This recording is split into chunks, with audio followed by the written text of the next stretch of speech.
Pour que la garantie du véhicule s'applique, les révisions périodiques sont obligatoires, A, réalisées par le conducteur, B, réalisées par un professionnel, C.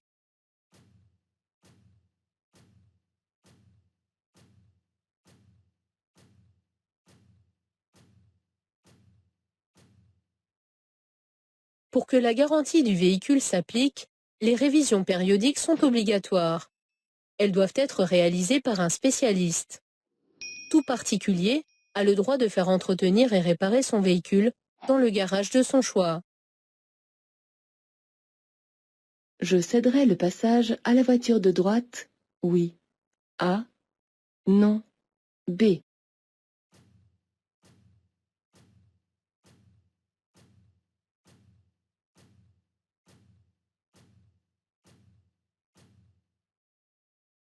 Abordant un carrefour à sens giratoire, je dois laisser passer les usagers engagés dans l'anneau.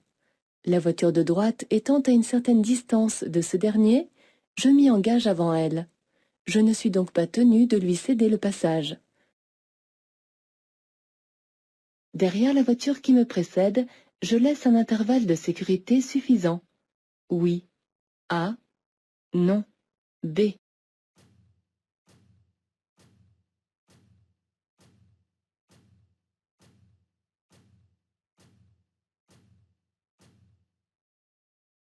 Derrière la voiture qui me précède, je dois laisser un intervalle de sécurité suffisant pour ne pas risquer de collision en cas de freinage brusque. Cet intervalle doit correspondre au moins à la distance parcourue en 2 secondes. Sur autoroute, pour savoir si cette distance est suffisante, je me repère sur la bande d'arrêt d'urgence. 2 lignes, au moins, doivent me séparer du véhicule qui me précède. L'intervalle dépassant ici les 2 lignes, la distance de sécurité est suffisante. Je dépasse le cycliste, oui. A. Non. B.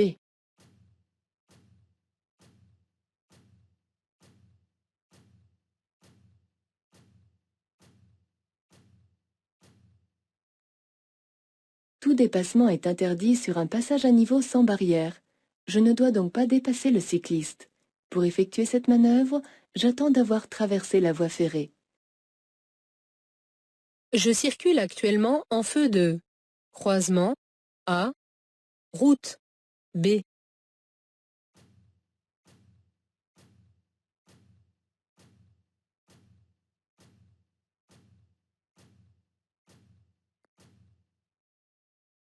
Les feux de route doivent éclairer à 100 mètres minimum et les feux de croisement à 30 mètres minimum.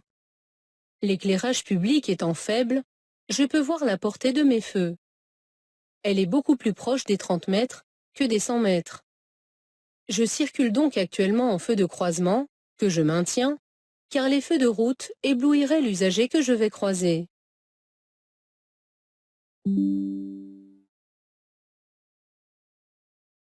J'allume dès maintenant les feux de route, oui. A. Non. B.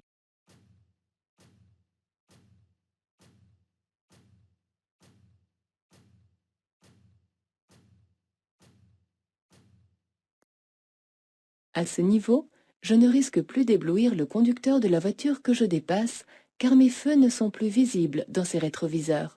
C'est le moment d'allumer les feux de route afin de voir mieux et plus loin.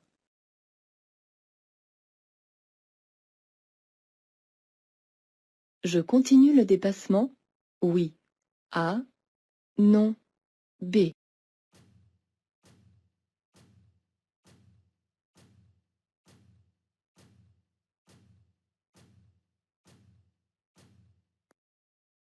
Les tramways sont les seuls véhicules que l'on peut dépasser par la droite en marche normale. Je peux donc continuer le dépassement. Le chargement à l'arrière du véhicule doit être signalé s'il dépasse de plus d'1 mètre. A. De plus de 3 mètres. B. Je dois utiliser pour cela un fanion rouge. C. Un dispositif réfléchissant. D.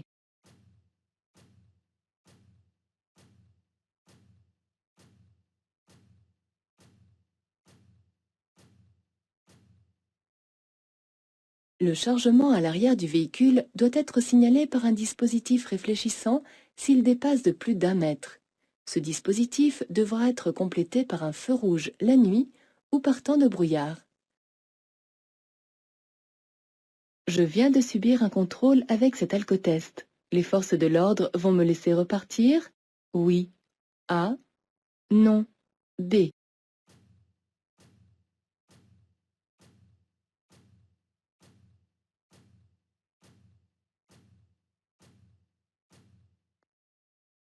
L'alcotest, que l'on peut se procurer en pharmacie, est un moyen peu onéreux de dépistage de l'alcoolémie. Il contient un réactif de couleur orange qui se colore en vert au contact de l'alcool.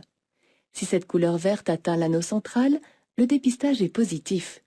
À l'inverse des feux tricolores, c'est le vert qui m'oblige à attendre et le jaune-orange qui me permet de partir.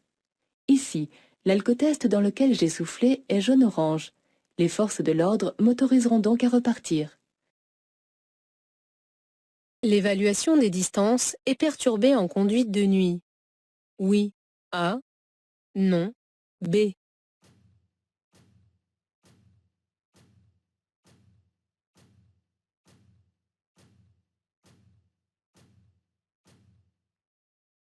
La nuit, je vois moins loin, moins large et moins bien. Ma perception des vitesses, des contrastes et des reliefs est faussée. Mon appréciation des distances l'est également. L'application e-constat s'utilise pour un accident matériel impliquant un seul véhicule, A, 2 véhicules, B, 3 véhicules, C.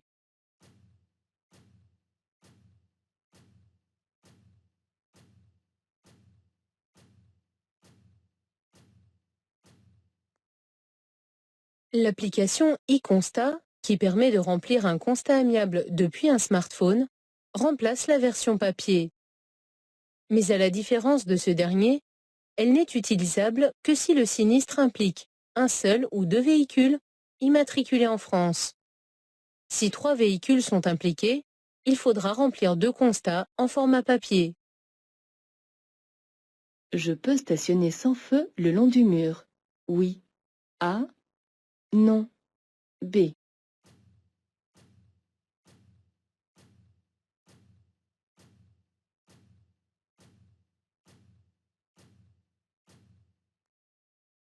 Partant de brouillard, pour stationner sur la chaussée, je laisse les feux de position allumés afin que mon véhicule soit visible des usagers qui circulent.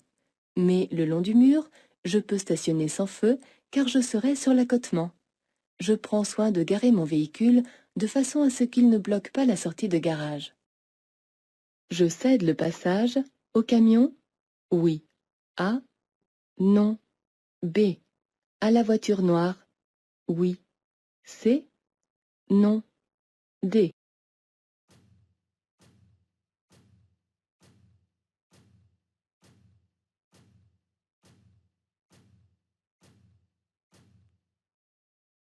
Rencontrant un céder le passage, je dois laisser passer tous les usagers qui circulent sur la chaussée abordée. Par conséquent, je cède le passage au camion qui tourne à sa gauche et à la voiture noire qui vient de droite. Je rencontrerai des feux tricolores à une autre intersection située 150 mètres plus loin. Je cède le passage aux cyclistes? Oui. A. Non. B.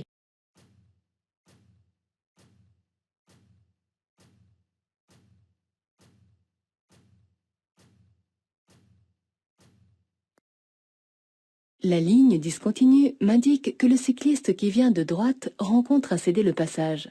Le pied posé à terre, il est arrêté et me regarde. Je ne suis donc pas tenu de lui céder le passage. Je dépasse. A. Je m'arrête. B.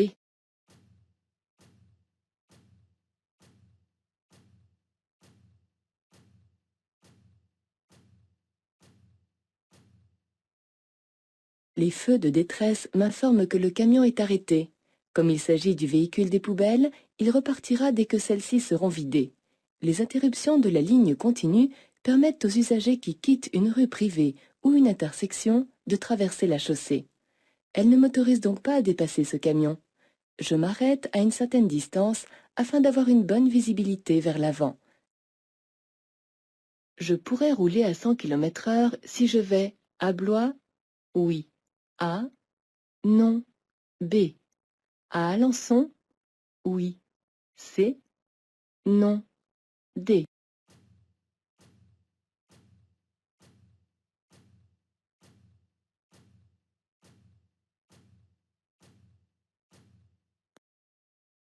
Les signaux qui interdisent de rouler à plus de 90 km/h étant implantés des deux côtés, ma vitesse sera limitée à 90, aussi bien en restant sur l'autoroute pour aller à Blois qu'en la quittant pour aller à Alençon.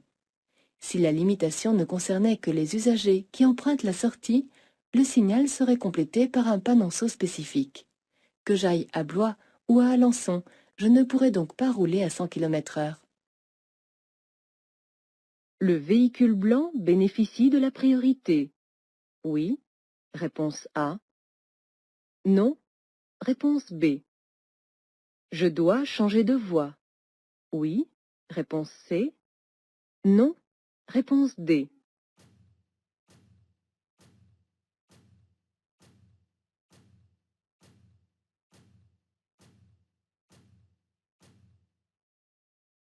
Le véhicule blanc circule dans une voie d'insertion.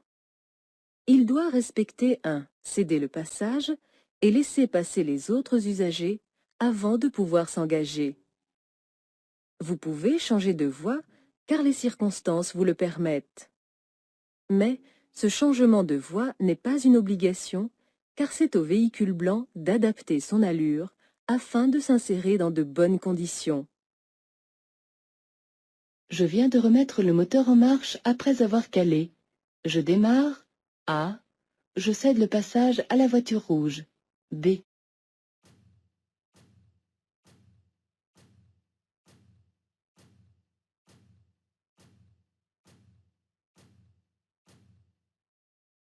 Le conducteur de la voiture rouge ne sait pas nécessairement que j'ai calé. Il peut croire que je me suis arrêté pour lui céder le passage. Cette possible confusion risque de l'inciter à tourner devant moi. Par conséquent, je lui cède le passage, bien qu'il n'ait pas la priorité. Lorsque le pneu est chaud, je le gonfle à la même pression que s'il était froid. A. Je diminue la pression de 0,3 bar. B. J'augmente la pression de 0,3 bar. C.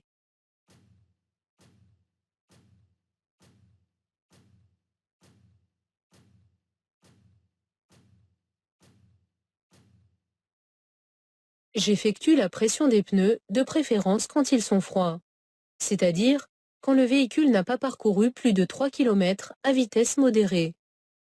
En effet, l'air qui est à l'intérieur du pneu se dilate avec la chaleur. Si je ne peux faire autrement que gonfler les pneus à chaud, j'augmente la pression d'environ 0,3 bar. L'installation de cette passagère est sécuritaire, A, dangereuse, B, idéale, C.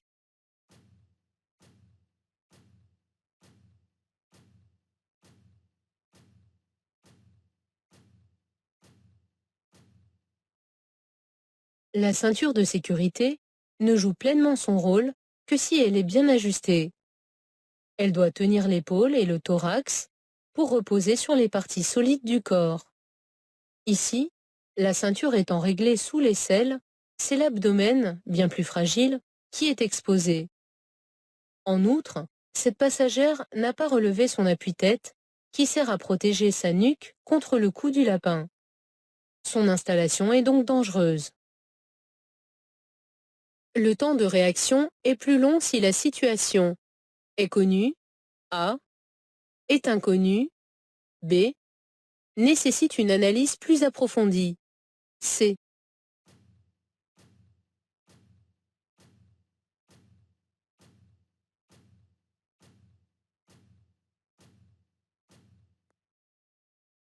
L'analyse d'une situation fait partie du temps de réaction.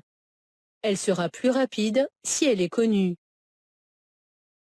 Le temps de réaction sera donc plus long si la situation est inconnue ou si elles nécessitent une analyse plus approfondie. La moitié des enfants tués dans les accidents de la circulation le sont en tant que piétons. A. Cyclistes. B. Passagers de voiture. C.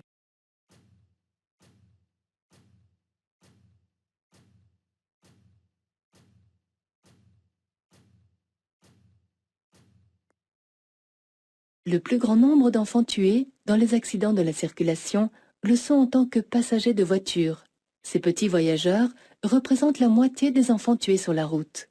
Le drame arrive souvent quand l'enfant n'est pas attaché ou quand le dispositif de retenue n'est pas adapté, mal utilisé ou tout simplement pas utilisé. Je m'arrête avant le passage piéton? Oui. A. Non. B.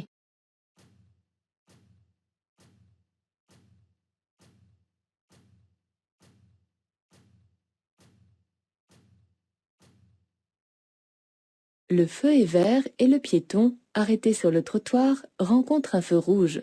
Mais, comme un agent règle la circulation, je ne dois pas tenir compte du signal lumineux. Voyant l'agent de face, je dois m'arrêter avant le passage piéton. Je pourrai repartir lorsqu'il se mettra de profil. Je peux tourner à gauche? Oui. A. Non. B. Faire un demi-tour? Oui. C. Non. D.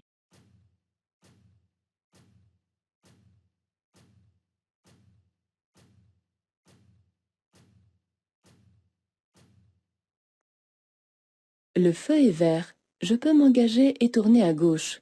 Pour cela, je franchirai la ligne mixte à l'endroit où elle sera discontinue de mon côté. Je peux également faire un demi-tour, car le signal qui interdit cette manœuvre ne me concerne pas.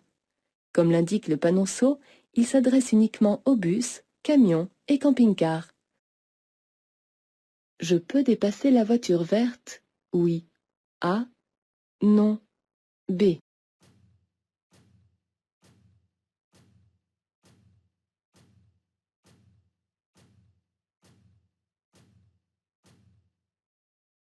Le signal de gauche interdit le dépassement de tous les véhicules à moteur, autres que ceux à deux roues sans sidecar. Je ne dois donc pas dépasser la voiture verte. Il serait d'ailleurs dangereux d'effectuer cette manœuvre à l'approche du feu tricolore temporaire. En effet, je ne connais ni l'endroit où il est implanté, ni sa couleur. En cas d'accident corporel, je suis obligé de m'arrêter. Si j'arrive le premier sur les lieux, A. Si des personnes s'occupent des victimes, B. Si les secours sont sur place, C.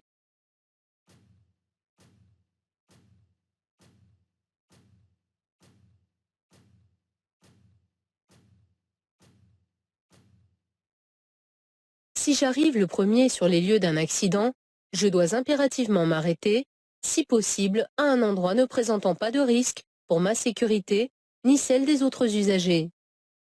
Si des personnes s'occupent des victimes, je ralentis, tout en regardant si elles m'invitent à m'arrêter ou à continuer. Je ne m'arrête donc pas dans tous les cas, mais seulement si nécessaire. Si les secours sont déjà sur place, je ralentis, puis je continue ma route, car ma présence serait inutile, voire gênante. Une guêpe s'est introduite dans la voiture. Je ralentis. A. Je la chasse tout en roulant. B. J'ouvre les vitres. C. Je peux franchir la ligne de droite. D.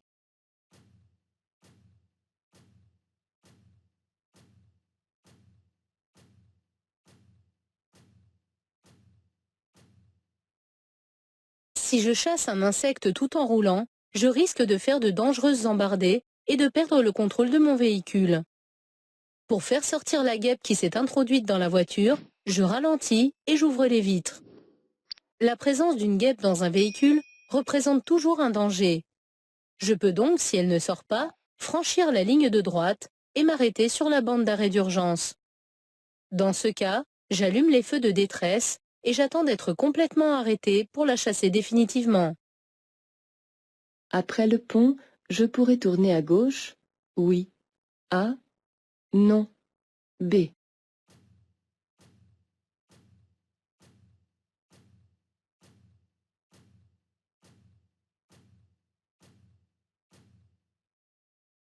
Le signal bleu m'oblige à contourner le terre-plein, mais pas à tourner à droite. L'orientation des panneaux de direction confirme que je pourrais tourner à gauche après le pont.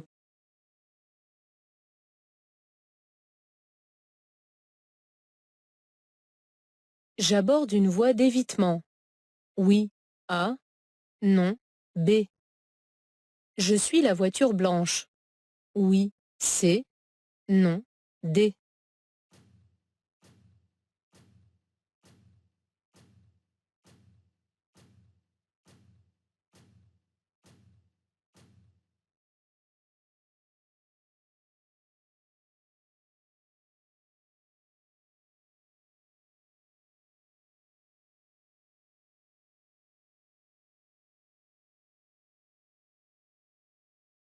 La circulation avec une galerie de toits vides augmente. La consommation de carburant? Oui. A. Non. B. La pollution de l'atmosphère? Oui. C. Non. D.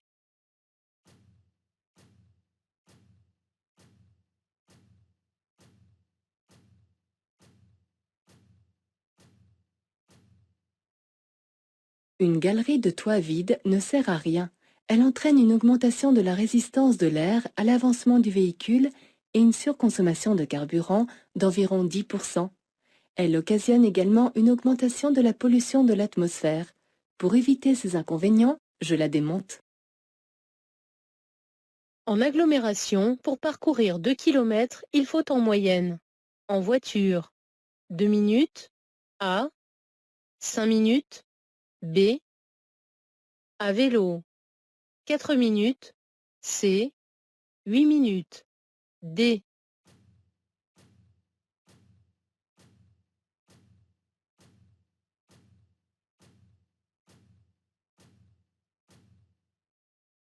En agglomération, la différence de vitesse moyenne entre un vélo et une voiture est réduite. En effet, en voiture, on perd souvent du temps dans les embouteillages ou en cherchant une place de stationnement.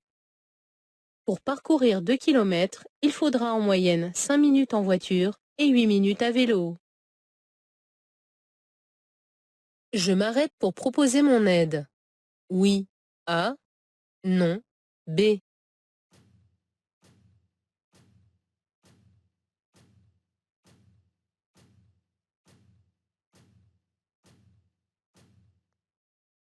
Sur les lieux d'un accident, si les secours sont sur place, je ne dois pas m'arrêter car je risquerais de gêner leur intervention. Je n'ai pas besoin d'aider les victimes puisque les secours sont là pour s'en charger. Dans cette situation, je continue ma route. Je recommande à mes passagers de se retourner avant d'ouvrir la portière. Lorsqu'ils sont assis du côté de la route, oui. A. Non. B. Lorsqu'ils sont assis du côté du trottoir, oui. C. Non. D.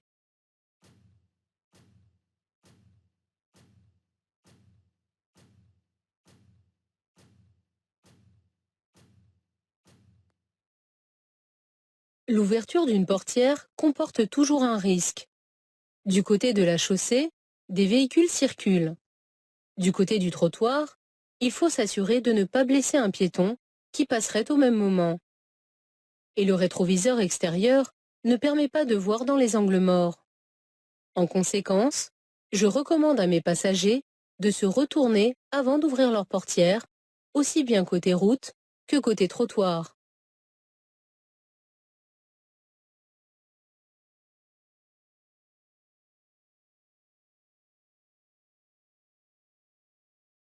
Les voitures en face rencontrent le feu. Vert, A, rouge, B. Je leur cède le passage. Oui, C, non, D.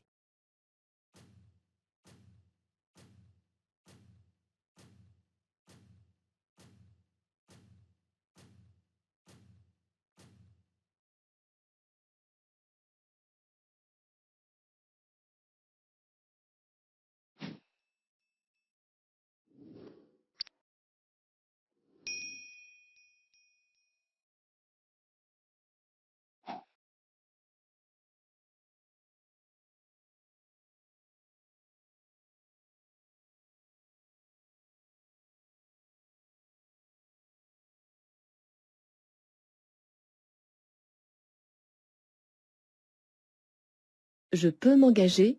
Oui. A. Non. B.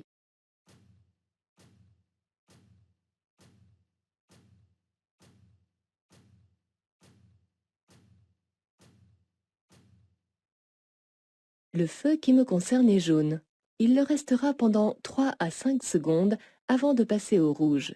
Aucun véhicule ne me suivant de près, je peux faire un arrêt sans danger. Je ne dois donc pas m'engager. Un piéton qui marche normalement se déplace à environ 1 mètre par seconde, A, 2 mètres par seconde, B, 3 mètres par seconde, C.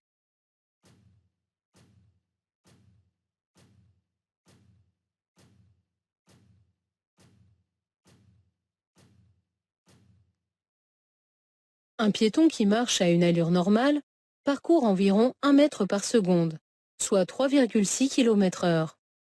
S'il marche vite, il parcourra 1,50 m par seconde et s'il court, 2 ou 3 mètres, voire plus pour les sportifs de haut niveau.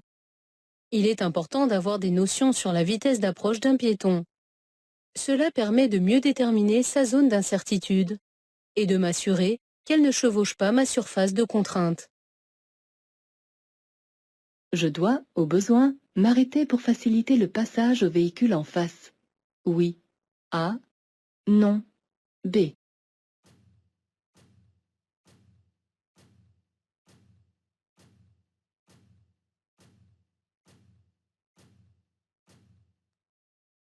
L'ambulance que je vais croiser se déplace pour une intervention urgente puisque ses gyrophares fonctionnent. Je dois, au besoin, m'arrêter pour lui faciliter le passage. Je ferai cet arrêt à côté de la voiture noire qui est garée à contresens. L'absence de rétroviseur de ce côté me permet de serrer un peu plus à droite. Cette position de conduite est sécuritaire, A, dangereuse, B, idéale, C.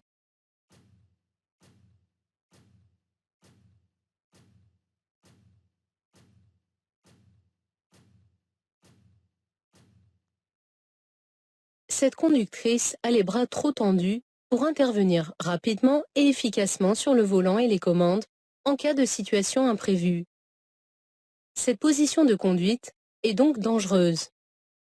Pour agir efficacement et en toute sécurité sur le volant, il faut que cette conductrice avance son siège de manière à ce que ses bras soient semi-fléchis. J'ai l'intention de dépasser. J'allume dès maintenant le clignotant gauche. Oui. A. Non. B.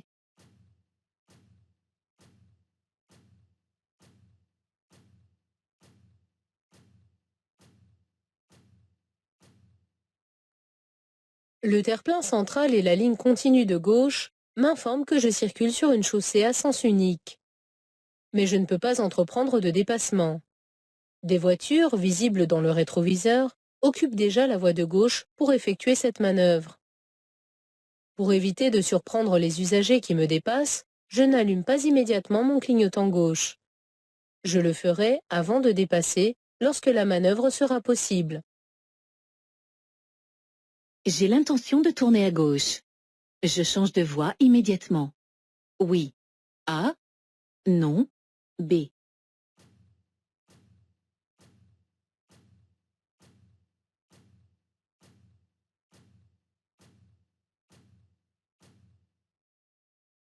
Les panneaux situés au-dessus de la chaussée indiquent que pour tourner à gauche, je devrais emprunter la voie de gauche.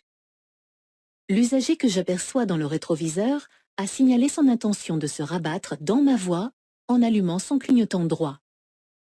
Mais à gauche, une voiture s'apprête à quitter le parking. Son conducteur doit me céder le passage, mais s'il me voit pour l'instant sur la voie de droite, il pourrait s'engager. Pour éviter ce risque, je me rabats après être passé à sa hauteur.